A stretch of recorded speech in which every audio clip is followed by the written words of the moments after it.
Let's talk right now about something completely different. Our next story. The Home Secretary, Suella Braverman, has told police to stop referring to transgender rapists as women. She says it's offensive and factually incorrect to refer to men who have raped someone as women, even if it is how they self-identify.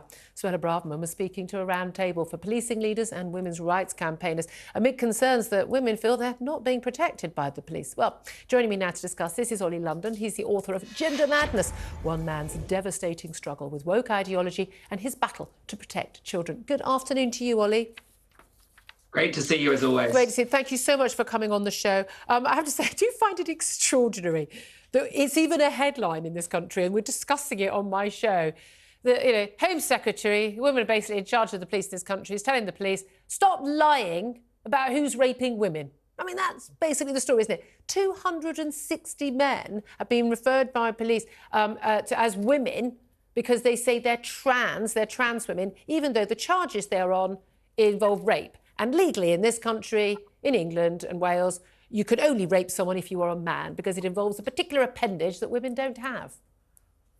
Yeah, I mean, this is common sense. And it's also about protecting female inmates as well, because we've seen recently a transgender pedophile rapist, Karen White, was put in a women's prison and they were sexually assaulting the women. We also saw the case of Isla Bryant in Scotland, who only transitioned after committing 2 rapes, was transferred to a women's prison before an outrage ensued, and then they moved to a men's prison. So it's simply about protecting female inmates because, it is putting women at risk. If we can't say that a man that rapes a woman is not a woman, if we say that they're a woman, that is putting them into women's prisons. That is putting women at risk. So we have to have the common sense approach here. Well, the factual approach, and this is where, of course, Nicola Sturgeon came unstuck, didn't she, is when she was the First Minister of Scotland, and she was completely skewered by her own nonsense about trans women are women. Right, but you're going to not allow a trans woman rapist into a woman's prison because they're a man and not a woman, but trans women are women. And it was like the logical extension of the argument is that, of course, you would allow someone who is sexually assaulted women. Well, no, we won't allow those trans women into prisons. Well, why not? It's because they're danger. Why are they danger? Because they're men. And it just won't... The actual logic of this... Now, one of the things I've thought about would be, it would be quite bizarre, wouldn't it, if in years to come there were whole sort of university courses on this weird phenomenon that sometime around, 2020... we started having this massive spate of violent sexual and just brutally violent crimes committed by women. Because the stats will record these crimes as being committed by women, when of course they're committed by men. And the newspaper reports of these cases and the court reports of these cases pretend that they are women. Yeah, and the police go along with it. There's around 209 convicted sex attackers in this country that their gender is unknown. So it doesn't say whether they're male or female. I mean, that is incredible. I'm going to have a guess. I'm going to have a wild stab in the dark.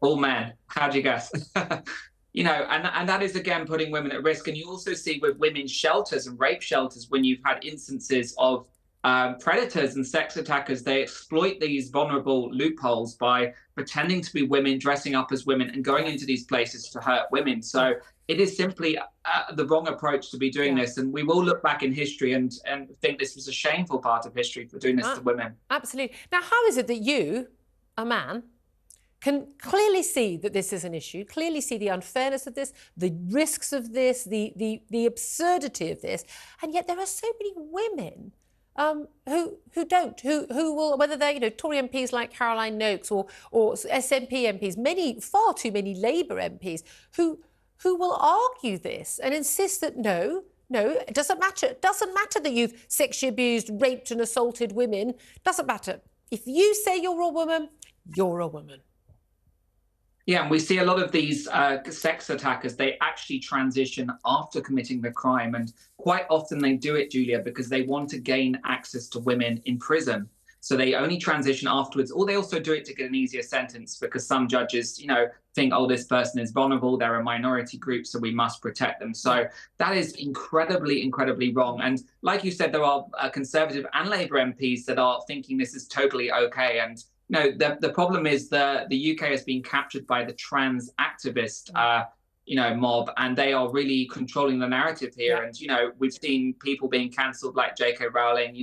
You get abuse on Twitter just for simply speaking up for women. So, these people are scared to speak the truth. Yeah, I mean, genuinely, bring it on. Couldn't care less. I mean, we'll all speak the truth. Just one final thing I want to bring you in.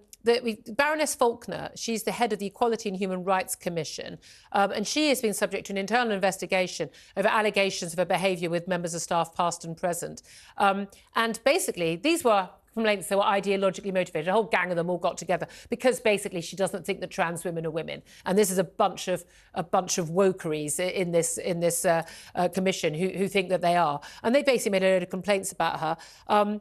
That inquiry into her investigation has now been dropped because it's now made completely clear that it was ideologically driven. Kemi Badenoch, the Women's and Equalities Minister, has welcomed that. But this is the thing, even people working in that world, they are facing these kind of complaints and attempts to ruin their careers for stating facts.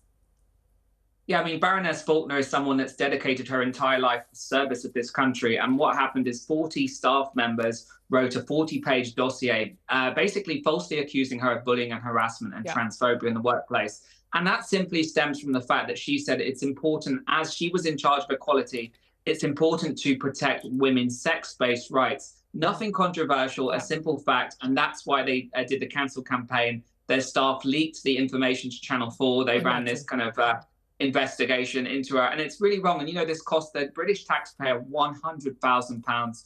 What a waste of money. This could have been used to help people that are struggling to heat their homes at the moment. Absolutely. Again, tragic. Trying to cancel people for telling the truth. Extraordinary. Oli London, you've been a fine advocate on this. Thank you so much for joining us. He's author of Gender Madness. Thank you for that.